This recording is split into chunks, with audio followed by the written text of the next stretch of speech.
അരുവിക്കരയിലെ തെരഞ്ഞെടുപ്പ് തോൽവി സംബന്ധിച്ച് തിരുവനന്തപുരം ജില്ലാ കമ്മിറ്റി തയ്യാറാക്കിയ റിപ്പോർട്ടാണ് സംസ്ഥാന സെക്രട്ടേറിയറ്റിന്റെയും സംസ്ഥാന കമ്മിറ്റിയുടെയും പരിഗണനയ്ക്ക് വരുന്നത്.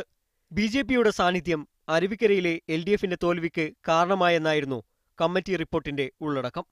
സിപിഎം പരമ്പരാഗത വോട്ടുകളുടെ ചോർച്ചയും തോൽവിയിലേക്ക് നയിച്ചെന്ന് വിലയിരുത്തലുണ്ടായിരുന്നു. 3 ദിവസങ്ങളിലായി നടക്കുന്ന യോഗം ഈ വിഷയങ്ങൾ ചർച്ച ചെയ്യും. തദ്ദേശ തെരഞ്ഞെടുപ്പ് സംബന്ധിച്ച തയ്യാറെടുപ്പുകളും യോഗം വിലയിരുത്തും.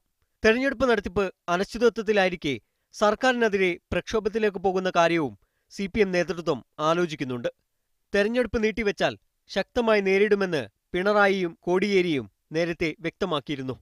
SNDP BJP സഖ്യം സംബന്ധിച്ച ചർച്ചകളും യോഗത്തിലുണ്ടാകും.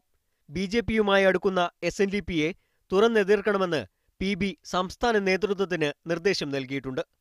പാർട്ടി വിട്ടവരെ തിരിച്ചെത്തിക്കാനുള്ള നേതൃത്വത്തിന്റെ നിർദ്ദേശം കീഴ്ഘടകങ്ങളിൽ എത്രത്തോളം നടപ്പിലായി എന്നതിന്റെ വിലയിരുത്തലും സെക്രട്ടേറിയറ്റിലുണ്ടാകും. സർക്കാരിനെതിരെ നടന്ന ജനകീയ പ്രതിരോധ ധർണ സംബന്ധിച്ചും ചർച്ചയുണ്ടാകുമെന്നാണ് സൂചന. സമരം വിജയകരമായിരുന്നു എന്നാണ് പ്രാഥമിക വിലയിരുത്തൽ. മീഡിയ 1 തിരുവനന്തപുരം.